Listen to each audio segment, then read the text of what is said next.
Bienvenidas y bienvenidos. Esta es la primera edición de Diálogos NSC. Es una iniciativa del Noticiero Científico Cultural Iberoamericano, de la Asociación de Televisiones Educativas. Van a dedicar a reflexionar, a discutir sobre distintos temas en torno a la conmemoración de un Día Internacional. Y en este caso, 22 de marzo, el día que nos ocupa, es la celebración, la conmemoración que nos ocupa es el agua. Es el Día Mundial del Agua. Mi nombre es Aleida Ruedas, soy periodista de ciencias. Bueno, pues antes de iniciar con el panel, vamos a ver un video. Como presidente de la Asociación de las Televisiones Educativas y Culturales Iberoamericanas, ATEI, me resulta especialmente grato extenderles la bienvenida al proyecto audiovisual Diálogos NSC bajo el auspicio del Noticiero Científico y Cultural Iberoamericano. Se trata de una serie original de televisión del NSC que, además de venir a refrendar nuestro franco y genuino compromiso por la divulgación científica, tecnológica y cultural en la región, se ha planteado el reto de discutir los temas más importantes de la vida pública en Iberoamérica con la elección temática que derivará de la celebración de un Día Internacional mes a mes. En este mes iniciaremos con la vital discusión del agua, que se conmemora a nivel global cada 22 de marzo desde 1993 por la Organización de las Naciones Unidas, la ONU. De forma que esta iniciativa Diálogos NSC no solo tiene que ver con el objeto de robustecer el debate público sobre los principales temas que acontecen en las sociedades modernas, sino que además pretende dar respuesta a la creciente avidez de conocimiento científico por medios audiovisuales que se computa, registra y convalida en todos los estudios oficiales sobre percepción y consumo de la ciencia en países iberoamericanos. ¿Estoy cierto? Que lo anterior contribuye a crear ciudadanía y a construir una mejor democracia, puesto que los problemas de la vida pública son cada vez más complejos, técnicos y cientificistas. De forma que resulta un acierto que el equipo de producción del NSC emprenda hoy estas iniciativas que resultan muy útiles para las televisiones de servicio público en Iberoamérica. Enhorabuena. Muchas gracias al maestro Gabriel Torres Espinosa. Ahora vamos a ver y escuchar el mensaje de Miquel Francés. Él es secretario general de la ATEI. Como secretario general de las televisiones educativas y culturales iberoamericanas, me complace anunciarles que desde el Noticiero Cultural y Científico vamos a lanzar toda una serie de encuentros virtuales con la marca Diálogos NSC.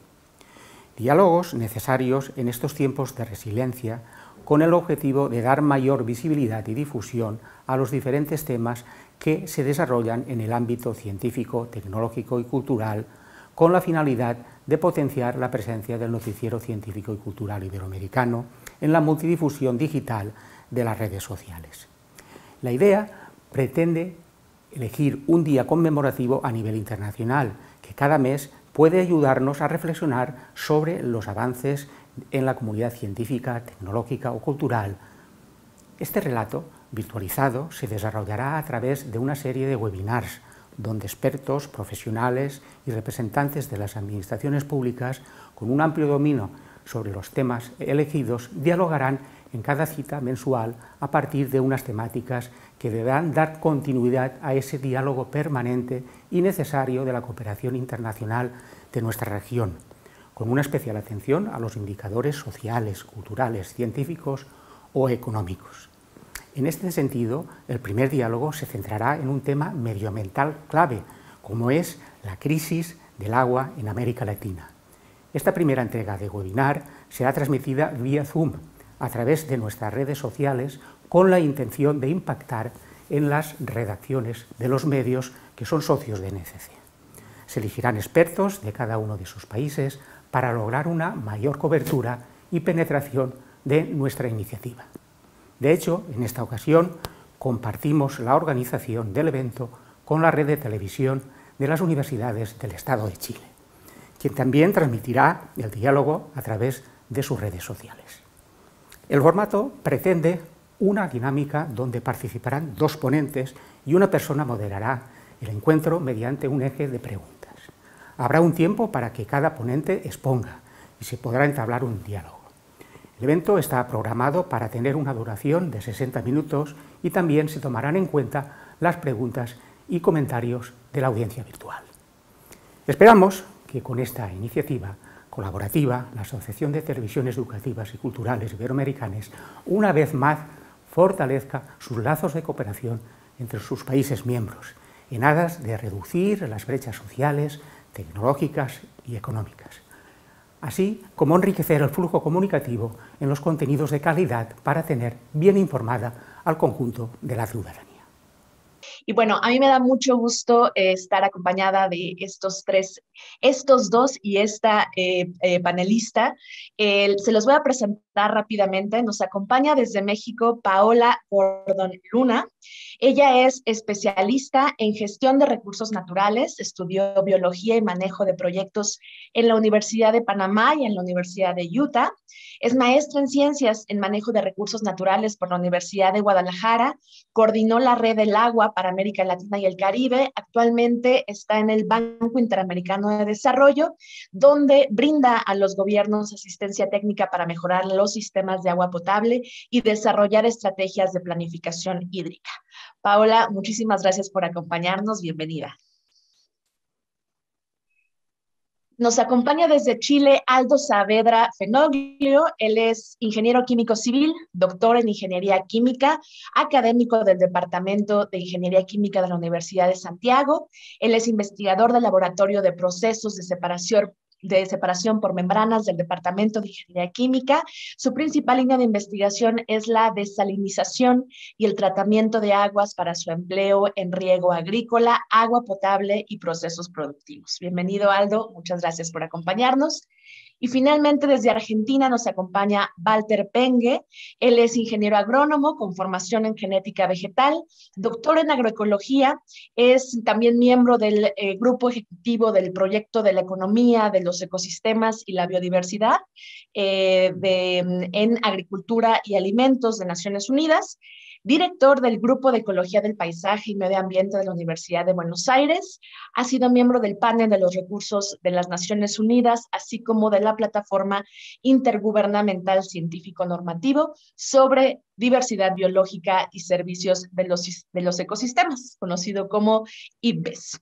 Así que, como ven, tenemos un panel internacional muy, muy interesante.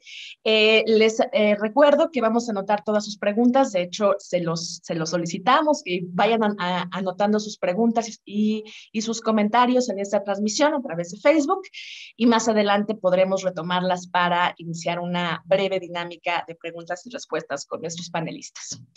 Pues bien, como ya comentamos, hoy es el Día Internacional, hoy es el Día Mundial del Agua.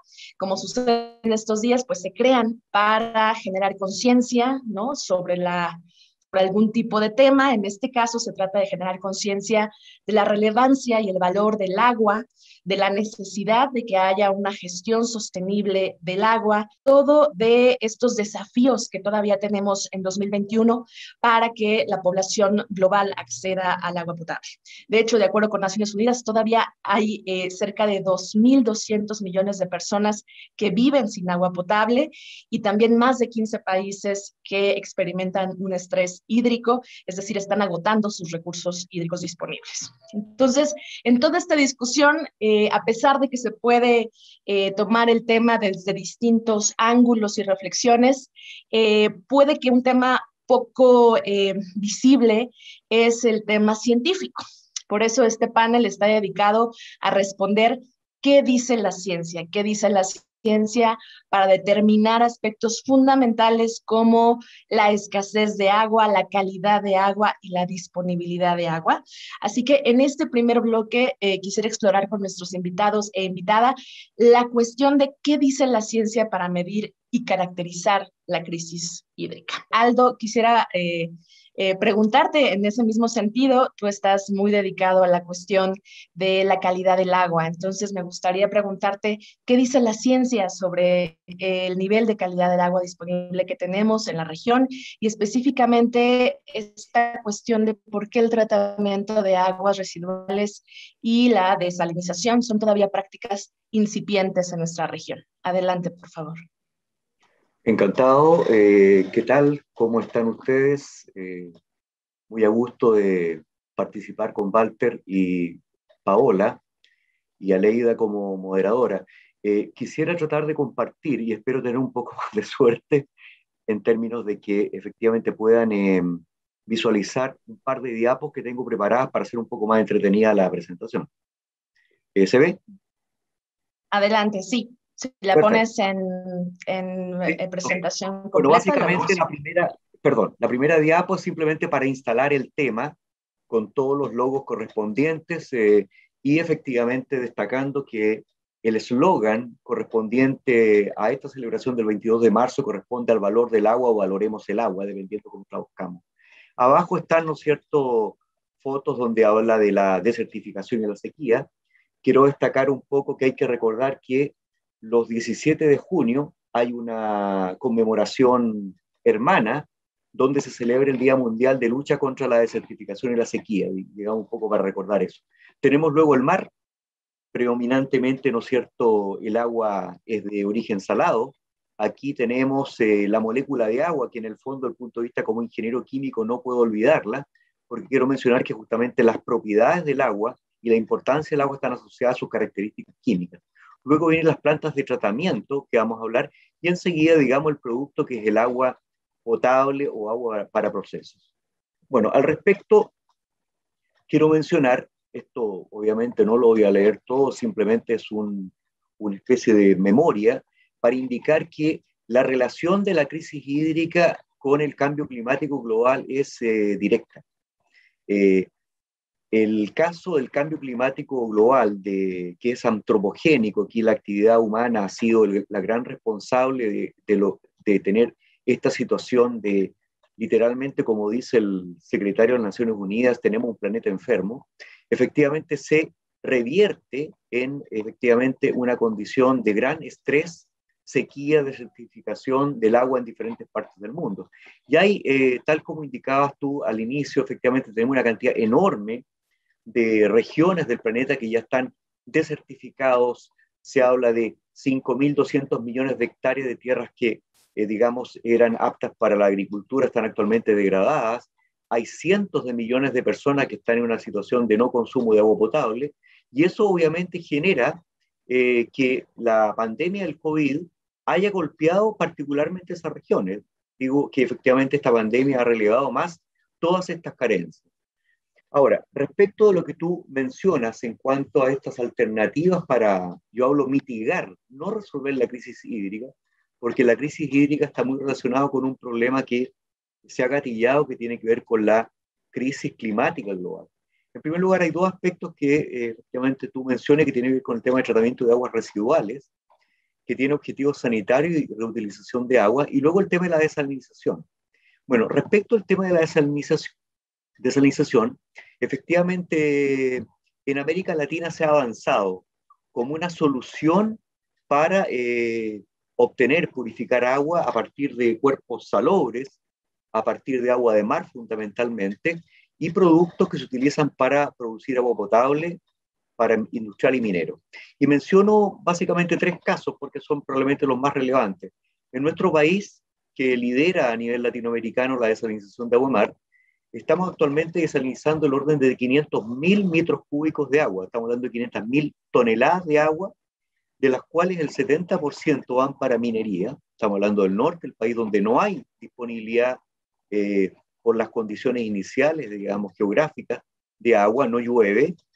Hay sectores en los que la pluviosidad es literalmente 0 milímetros, ok. Y luego, digamos, el caso de México, que tiene 300.000 metros cúbicos de agua, y el caso de Perú, que se ha incorporado efectivamente con plantas desalinizadoras. Y finalmente el tema de las plantas de tratamiento de aguas residuales. Nuestro país efectivamente ha tenido un avance importante, lo menciono porque efectivamente hemos logrado coberturas efectivas relacionadas con el 99%. Por lo tanto, resumiendo, tratamiento de aguas residuales y desalinización son dos temas que efectivamente han avanzado en nuestra región latinoamericana. Muchas gracias, Aldo. Estamos intentando resumir en muy pocos minutos una problemática bastante complicada. Es realmente un esfuerzo pedirles a ellos que todo lo que han estudiado y su experiencia la puedan sintetizar en unos cuantos minutos, pero bueno, la idea es que tengamos al menos algunas señales, algunas huellas para entender mejor de qué tipo de problema estamos hablando y la magnitud de este problema. Voy a retomar con Paola. Adelante, Paola, por favor. El 97.5% del agua con que contamos en el mundo pues se encuentra en los océanos, es agua salada, entonces nos queda un restante de un 2.5% en donde aproximadamente 75% se encuentra en los casquetes polares, en los glaciares, entonces por consiguiente pues no se encuentra disponible para los usos humanos. Y el restante pues ya se distribuye en la atmósfera, en los ríos, en las aguas subterráneas, que es de donde nos abastecemos. Aunque pareciera que es un número ínfimamente pequeño, pues esto es una gran cantidad de agua y en realidad pues es el agua teóricamente disponible pues debería ser suficiente para todas las actividades humanas. El problema es que esta agua teóricamente disponible pues no se encuentra en donde se necesita y cuando se necesita. Entonces, esto hace que hablemos de una escasez hídrica. Cuando hablamos de escasez hídrica, puede referirse a que falta agua porque no existe, porque no está cerca de donde nos encontramos, pero también hablamos de escasez económica porque no contamos con los recursos económicos para comprar o para invertir en la infraestructura necesaria para poder llegar esta agua desde estos puntos a donde se necesita y con la frecuencia que se necesita, o también inclusive se habla de escasez institucional en donde no hay suficientes instituciones robustas para un suministro de agua confiable, seguro y equitativo. Entonces, hay diferentes indicadores que nos ayudan a identificar o a medir esta disponibilidad o escasez hídrica, o también el grado de presión que hace el ser humano dentro de la disponibilidad de agua. Podemos hablar del grado de presión de recursos hídricos, en donde un 100% pues indica que hay un grado de presión alto, es decir, que el ser humano pues demanda altos volúmenes de agua para sus actividades económicas, pero también tenemos otros indicadores interesantes como el de la huella hídrica, que ha tenido un mayor auge porque habla un poco el mismo idioma que el ciudadano común, ¿no? Viene de la familia de las huellas ecológicas, del impacto del ser humano sobre la disponibilidad de los recursos naturales en general, pero la huella hídrica se enfoca directamente al tema de la apropiación del ser humano del agua que está disponible a través del ciclo hidrológico, pero que al ocuparla el ser humano, pues ya no se encuentra disponible para diferentes usos. Y también, pues, regresando al tema de la cobertura de agua potable, pues, con los objetivos del desarrollo del milenio que se establecieron en el 2000 al 2015, pues se lograron muchísimos avances. Existía un indicador que hablaba sobre sostenibilidad, pero no hablaba concretamente de todos los aspectos importantes y necesarios para pues, ese acceso al agua. Con la aparición de los objetivos de desarrollo sostenible, pues se retoma todo este concepto y se amplía más. Ya no solo se habla de cobertura de agua, sino se habla de agua gestionada de manera segura, en donde se toman en cuenta pues, otros aspectos muy importantes como que se encuentre con continuidad, que el agua sea asequible y otros aspectos que hacen diferenciar, ¿no? Que antes hablábamos de un 97-98% de cobertura de agua, pero ahora al integrar todos estos diferentes factores hablamos de un 74%. Pero también en el aspecto de saneamiento, solamente, se ha aumentado esta evaluación para no solamente considerar si están conectados a una alcantarilla, sino el efectivo tratamiento, entre otros aspectos que han sido considerados en los Objetivos de Desarrollo Sostenible. Listo, Paola, muchísimas gracias. Voy a ir ahora con Walter. Walter, sabemos que uno de los criterios por los que pues, sabemos que estamos frente a una crisis hídrica es el uso inmenso del agua para la agricultura y los sistemas agroalimentarios. ¿Cuál es tu diagnóstico? ¿Qué dice la ciencia para definir y evaluar la magnitud de este problema? Buenas tardes a todos. Buenas tardes Latinoamérica, buenas tardes compañeros, compañeras. Yo voy a estar abordando un poquito el tema del que estamos hablando sobre la huella hídrica, un poco enfocado a esta perspectiva más vinculada con el cambio ambiental global y el cambio climático, que un poco Aldo ya mencionó, y también Paola. Y en este sentido, justamente para no obviar las interrelaciones muy fuertes que hay entre la demanda de recursos naturales, renovables, no renovables, recursos hídricos, recursos energéticos por parte de esta sociedad global en la que estamos todos. En ese sentido, estamos utilizando sobremanera o de manera sobredimensionada los recursos naturales.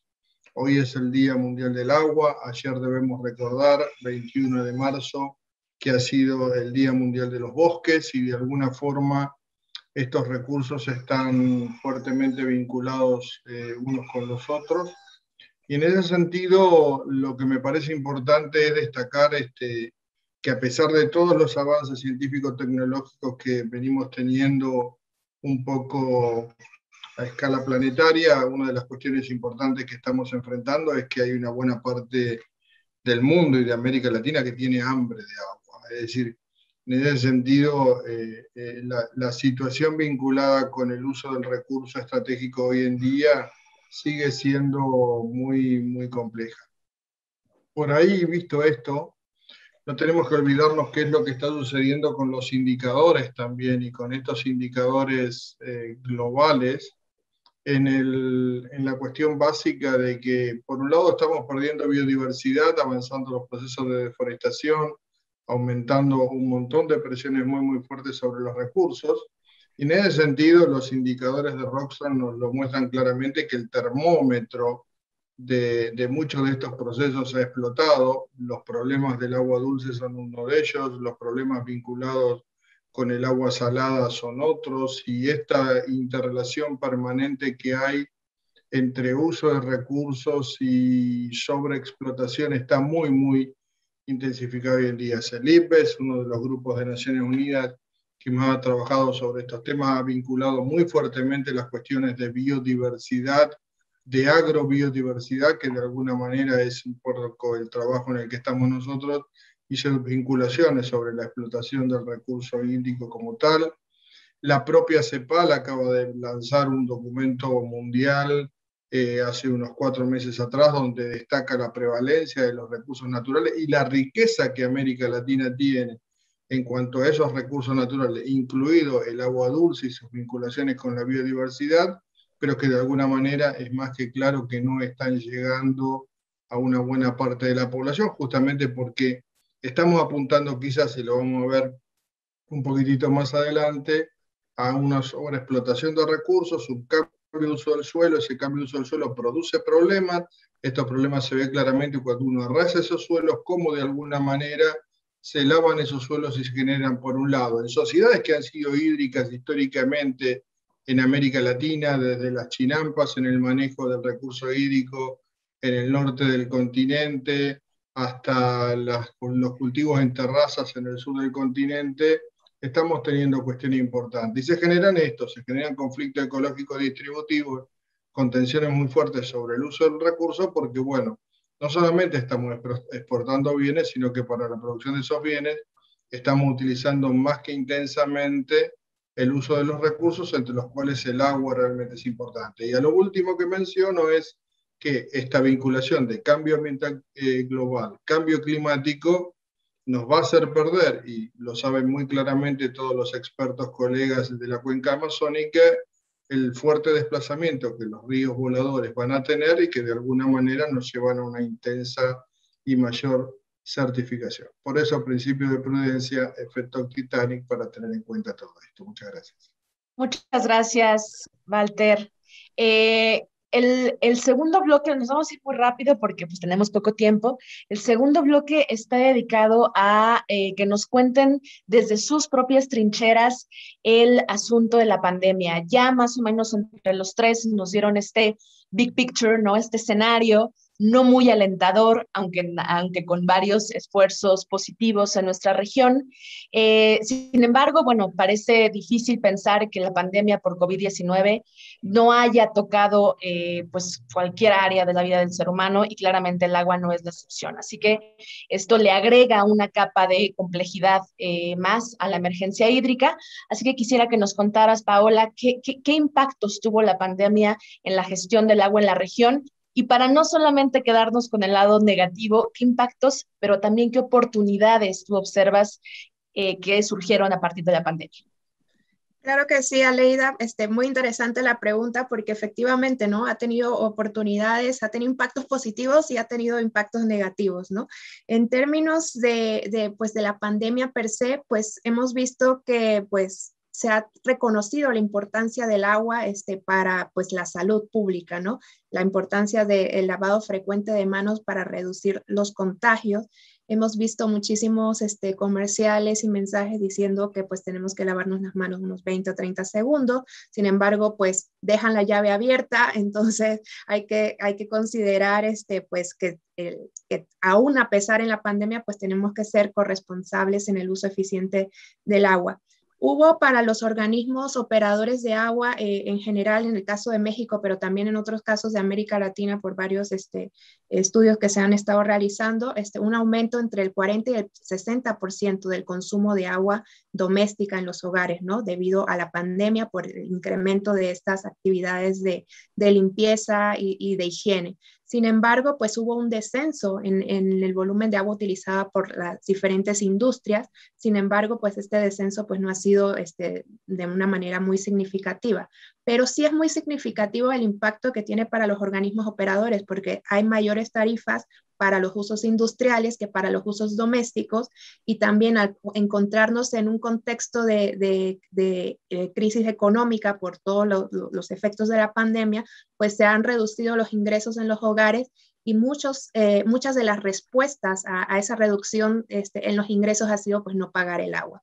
Y recordemos que pues el agua pues realmente ahora sí que no es gratis porque pues por lo que nosotros estamos pagando es por el servicio de recibir el agua que es muy costoso por todas las diversas razones que les habíamos comentado anteriormente.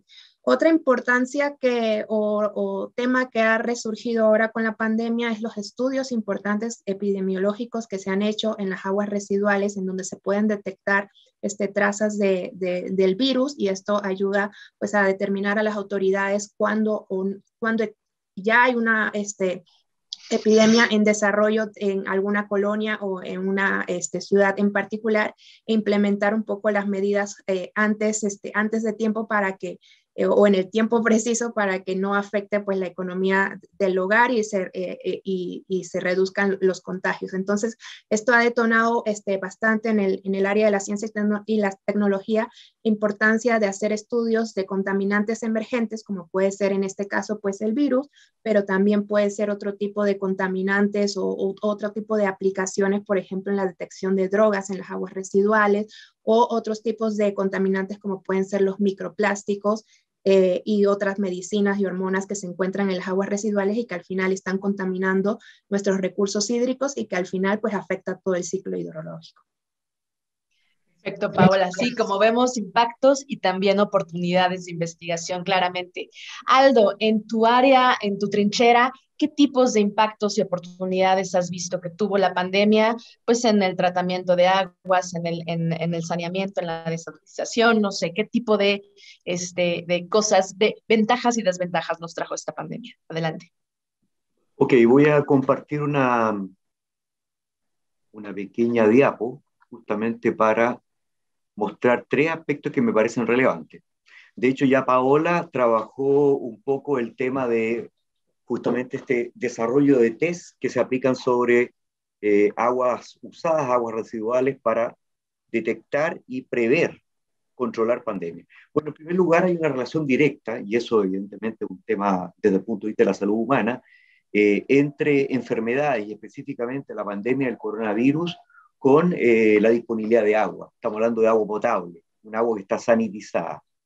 Y sobre esa misma base hay una relación directa, basta ver algunos informes que en aquellos países, en aquellas regiones donde hay una mala provisión de agua potable, hay un mal saneamiento, este saneamiento puede ser incluso inestable, puede darse y de repente puede cortarse. La pandemia claramente ha golpeado con mayor fuerza.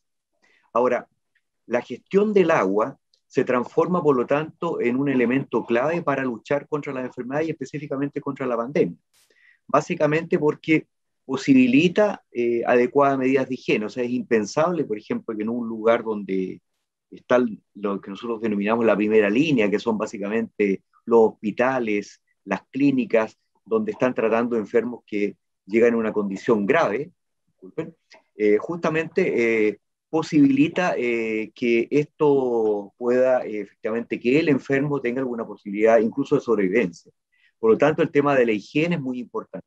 Y luego también ha obligado a tomar medidas, hay un tema, digamos, de infraestructura para descontaminar y potabilizar más agua.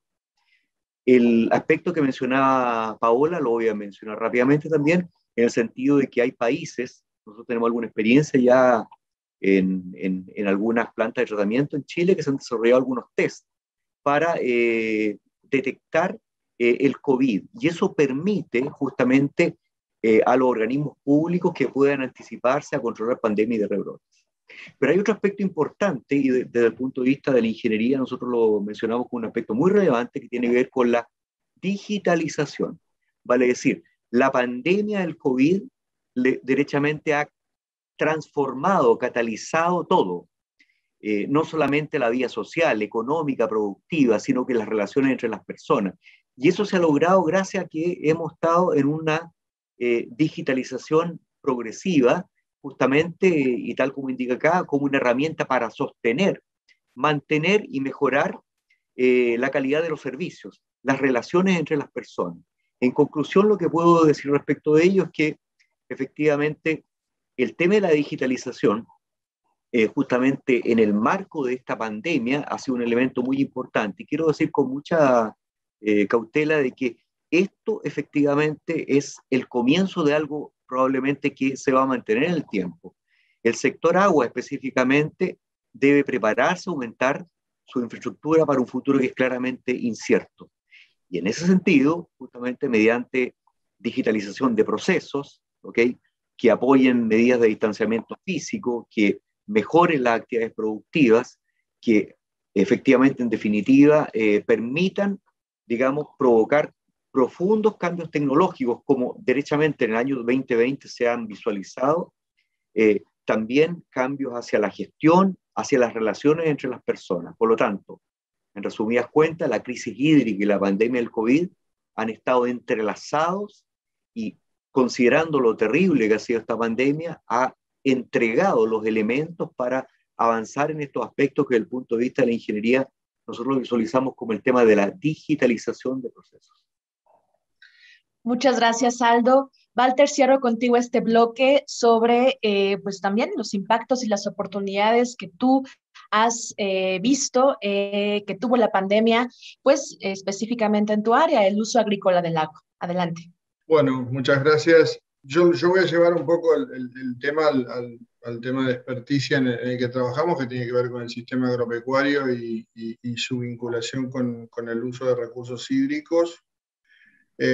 Pero también me parece relevante pensar, digamos, la situación de que esta situación del COVID pegó e impactó muy fuertemente en distintos sectores, entre los que tenían acceso y los que de alguna manera no tuvieron acceso por distintos motivos al agua.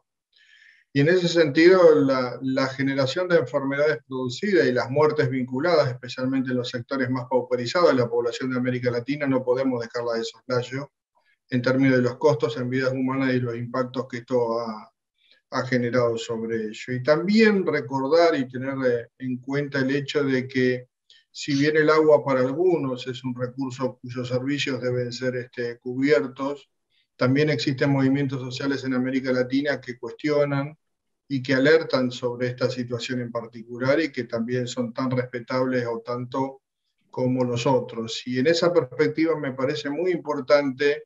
Hace muy poco publicamos en la Universidad General Sarmiento un artículo que se llama Cambiar el modo de pensar, pensar el modo de cambiar.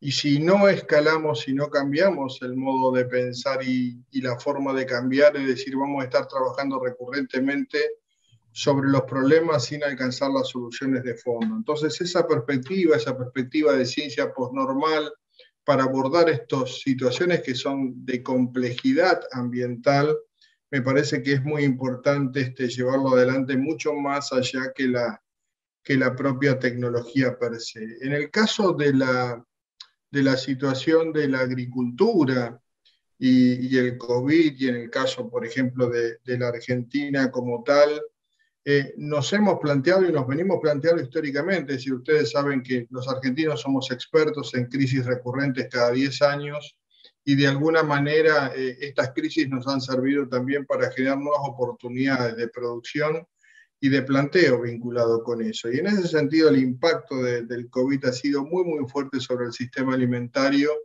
pero también nos ayudó a pensar y a reflexionar muy, muy bien sobre otras formas de producir y de hacer, en los cuales una disciplina científica, que es la agroecología, que implica ciencia, acción y movimiento, y las tres cosas imbricadas, no una sola a la vez, nos parece muy relevante porque como en crisis anteriores en Argentina se le dio de comer a más de 3 millones de personas de la mano de los sistemas de autoproducción de alimentos, hoy esos sistemas de la mano de las ONG, de los movimientos sociales, desde la base propia, han generado un sistema de producción que le dio de comer al vecino, al que estaba en la otra cuadra, al que ya no podía ir al hipermercado o al supermercado y descubre que a mitad de cuadra, en la cercanía, en esa economía social que no se había construido todavía, encontraba la alternativa de producir. Y esto en las áreas de borde, en la periferia de las grandes ciudades, realmente ha ayudado a construir mercados locales tremendamente poderosos en los cuales ganan los productores, ganan los consumidores y ganan los políticos. Este tema de la recuperación del metabolismo urbano, la producción de alimentos en las áreas de interfaz urbano-rural, nos parece que fue una oportunidad importante que se destacó en el caso de la pandemia. Muchas gracias. Muchas gracias, Walter.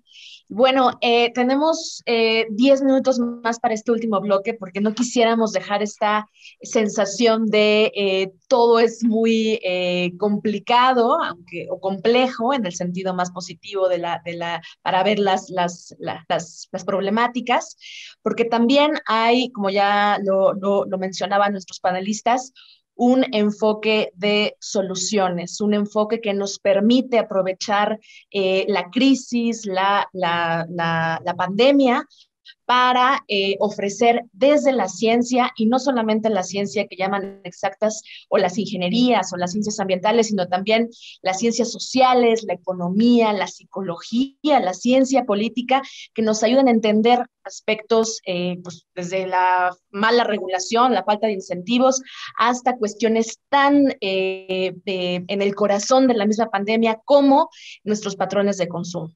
Entonces, quisiera pasar este último bloque para preguntarles, bueno, Paola, empiezo contigo, ¿qué tipo de enfoque es necesario incluir en esta planeación hídrica que sea sana, que sea sustentable, que podamos entender mejor desde el punto de vista científico, y sobre todo esta cuestión de si podemos resolver la emergencia hídrica sin cuestionar nuestros propios patrones de consumo? Adelante, Paola.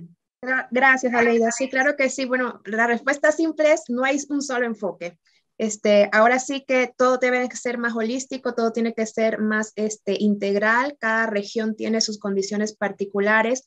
Hablamos de problemas globales, requieren soluciones globales, pero también tenemos problemas locales que requieren impactos locales, ¿no? Entonces hay que tener en cuenta esta particularidad de cada región.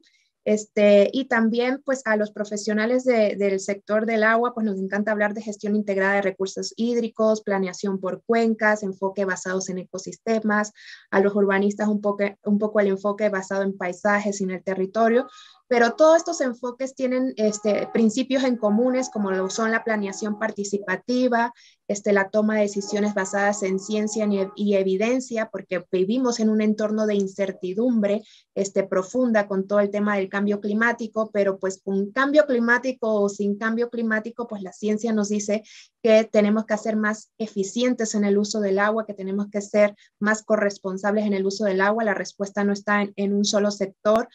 El agua es un tema transversal que está interrelacionado con muchos aspectos de nuestra vida. Para tener energía se requiere agua, porque pues se requiere energía para extraer el petróleo, se requiere energía para fabricar los paneles solares o las plantas eólicas. Para cuando se produce energía a través del agua, pues también se requiere energía, y todo esto pues tiene un impacto en la disponibilidad y en la calidad de los recursos hídricos.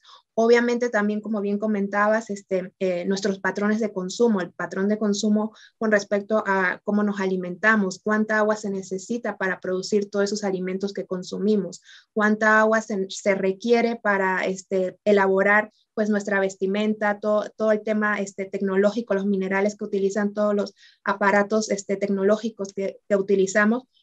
Prácticamente todo lo que utilizamos pues requiere un volumen de agua para su producción. Entonces el ser más conscientes de utilizar lo que realmente necesitamos pues nos va a ayudar a hacer un uso más eficiente del agua. Y finalmente pues el agua está ligado con la identidad, ¿no? y la dignidad de los seres humanos, ¿no? Vemos mucha desigualdad.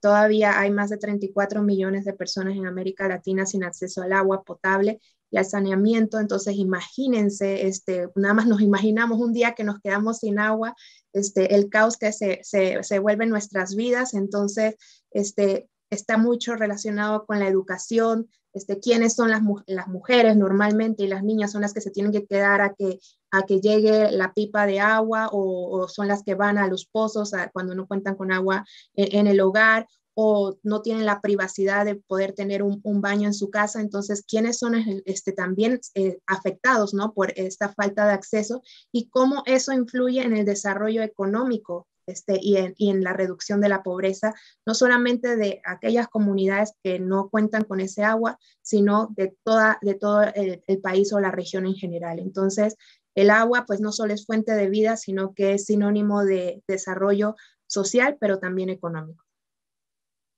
Listo, muchas gracias. Y parecería que es imposible resolver esta emergencia hídrica sin evaluar y sin entender esos aspectos también.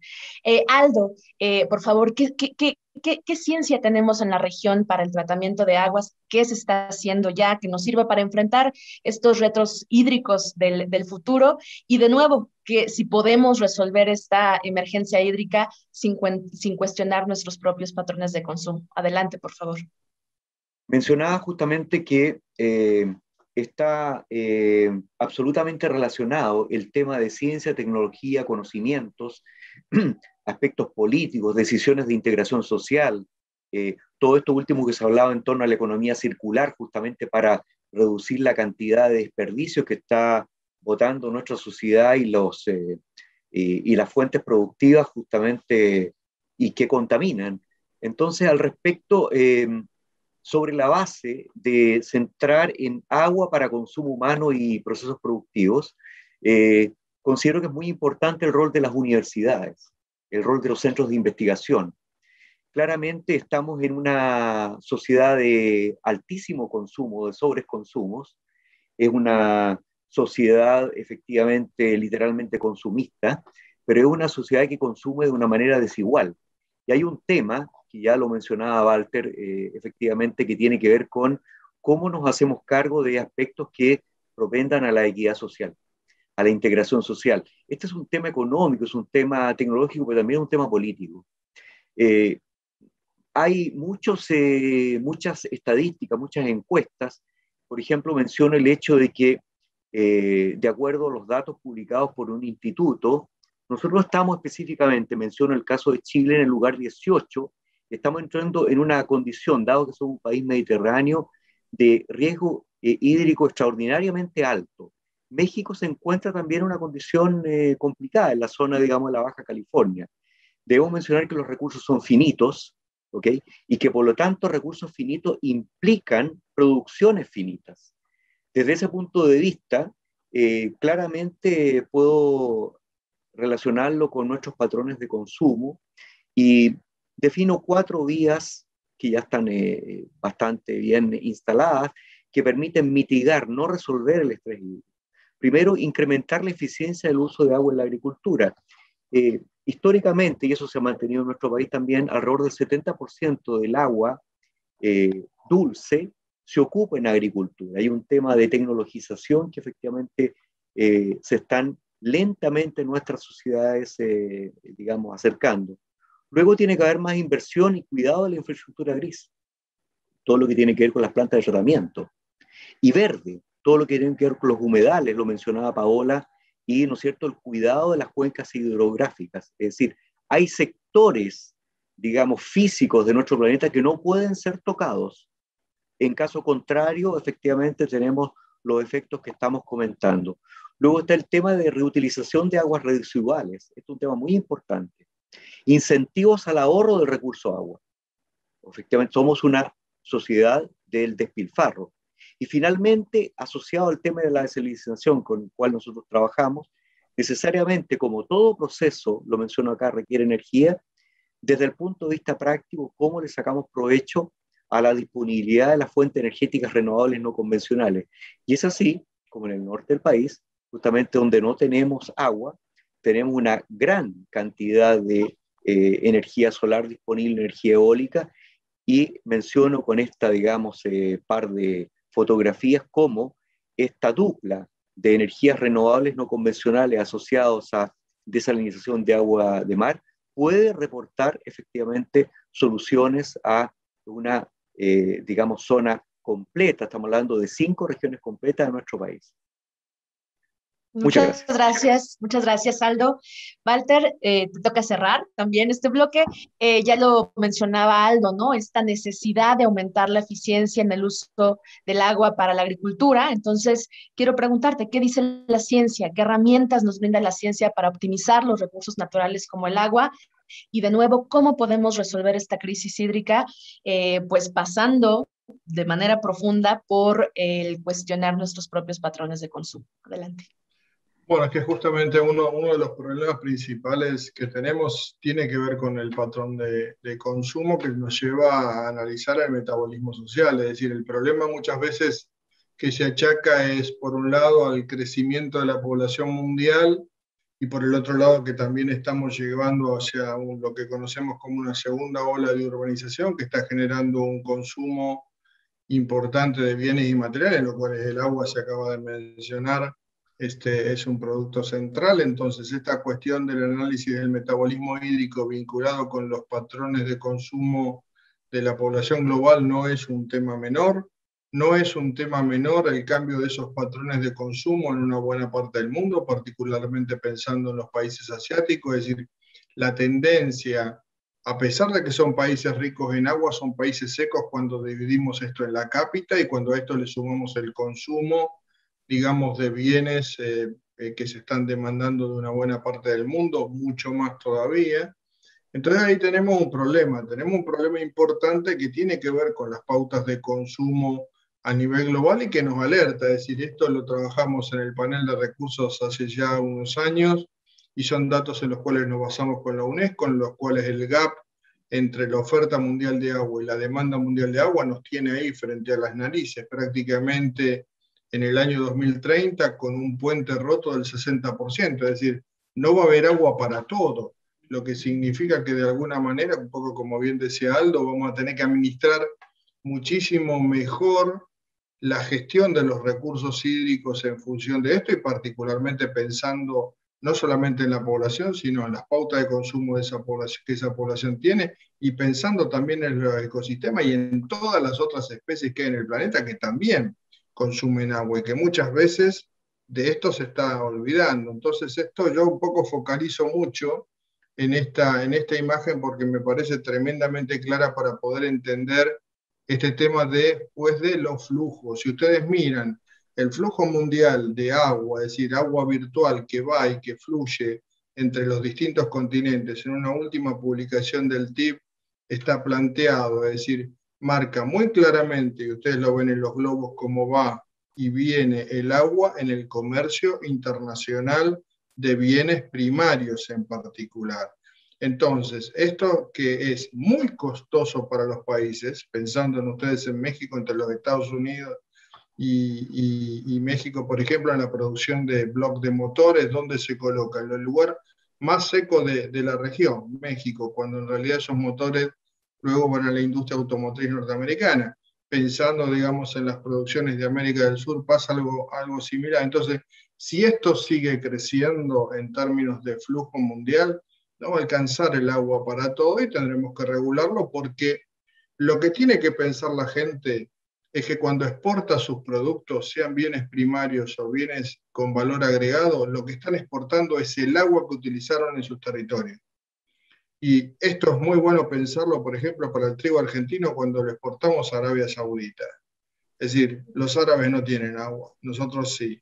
Pero este costo ambiental prácticamente no se tiene en cuenta. Entonces yo alerto un poco sobre eso, sobre las exportaciones de estos productos que en realidad tenemos que tener muy en cuenta. Es decir, el caso del palto en Chile, o el caso de la soja en Argentina, o el caso de la palma africana en el norte de Sudamérica, son tres alertas importantes para considerar parte de estos costos y cómo esto está siendo visto aún como un intangible ambiental que en muy poco tiempo va a tener que estar puesto sobre la mesa.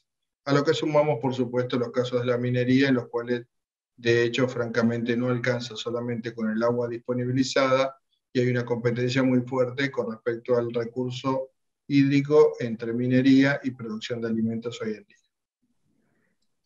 Muchas gracias, Walter. Nos quedan muy pocos minutos. No quisiera terminar esto sin al menos tomar una pregunta del público. Entonces, tenemos una pregunta de Oscar Cárdenas desde Autlán, y les voy a pedir quien quiera responder, se tome un minuto solamente para por lo menos dejarle ahí una posibilidad de respuesta, y que después podamos pues dejarle más información a través de redes sociales, etcétera. Entonces, Oscar nos pregunta, ¿se podría esperar a nivel global un fenómeno de migración humana por la poca o nula disponibilidad del agua para consumo? Si le parece, yo le puedo contestar que sí, que ya está sucediendo ese fenómeno, y que lamentablemente, en función de la forma en que se está utilizando el agua hoy en día, es decir, ya tenemos migraciones mundiales, y que no nos tenemos que olvidar, como bien mencionó Aldo, como bien mencionó Paula, es decir, el agua no está separada del cambio ambiental global y del cambio climático. Y las advertencias sobre los problemas de cambio climático son cruciales, y vamos a tener migrantes ambientales por doquier. Y los países van a tener que estar preparados para recibir a esos migrantes. Y de hecho, bien, la mención de Auckland es interesante, porque justamente hay países como Nueva Zelanda que de alguna manera están recibiendo a esos migrantes que están desapareciendo ya de esas islas insulares, y felicito a Nueva Zelanda por eso, y quizá no tanto a Australia, que les ha negado su ingreso. Así que esa es una discusión mundial interesante de plantearse, ¿no? Gracias, Walter. Tenemos un minutito. Quiero darle la palabra por último a Aldo y a Paola. Aprovechando este lema del Día Mundial del Agua, valoremos el agua, el lema del 2021. Aldo, tu última idea sobre por qué importa valorar el agua, por favor. Gracias. Encantado, en primer lugar, de haber participado en este panel y conocer a Walter y Paola, y a ti, que efectivamente has sido la moderadora. Yo creo que acá no hay que olvidar, y Walter lo mencionaba en forma bastante precisa, la presencia de la naturaleza. O sea, que hay un tema que está asociado a un concepto que se acuñó hace aproximadamente 60, 70 años atrás, denominado el concepto de ética de la tierra.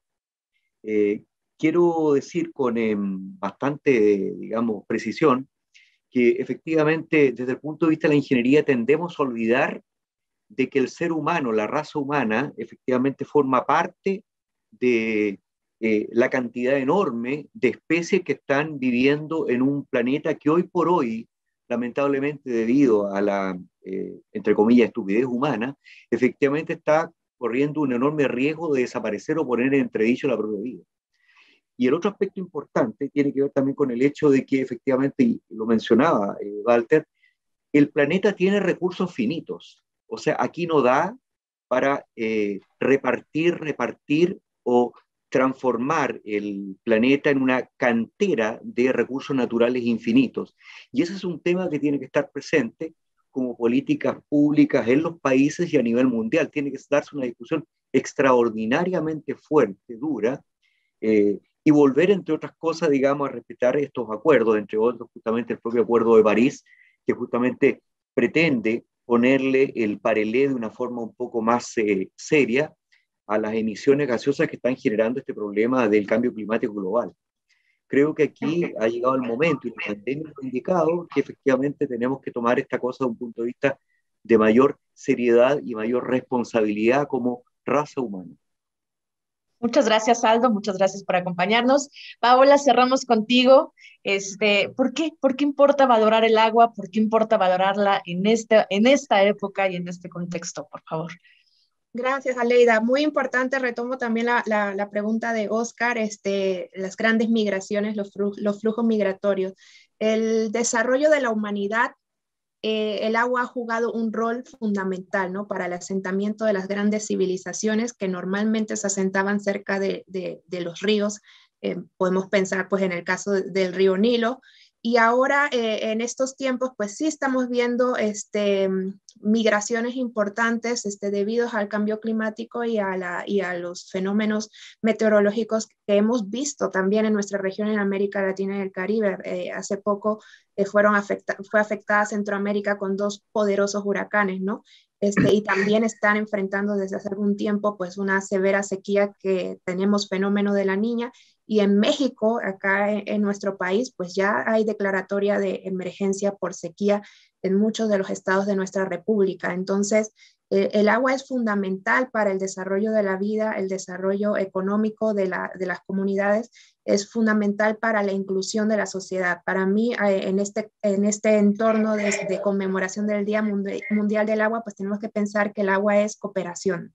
El agua es una oportunidad para cooperar, para hacer más eficiente el uso del agua, para incluir a aquellos que hemos dejado atrás, para utilizar ahora sí que toda nuestra creatividad, toda la ciencia que ha desarrollado la humanidad a lo largo de todos estos años para desarrollar soluciones que puedan ayudar a resolver esta problemática que la ciencia misma nos indica que si no la atendemos hoy, pues se va a agravar con el paso del tiempo y eso va a traer más sufrimiento y pobreza a la población. Entonces, tenemos que integrar a todos en las soluciones. Los jóvenes tienen muchas herramientas, tienen la oportunidad de tener soluciones creativas también para esta temática que va desde las ciencias sociales, la comunicación, muy importante para concienciar a la población, pero también desde los desarrollos tecnológicos más elevados que ayuden a hacer un uso más eficiente del agua. Entonces, pues mi mensaje final es: agua es cooperación.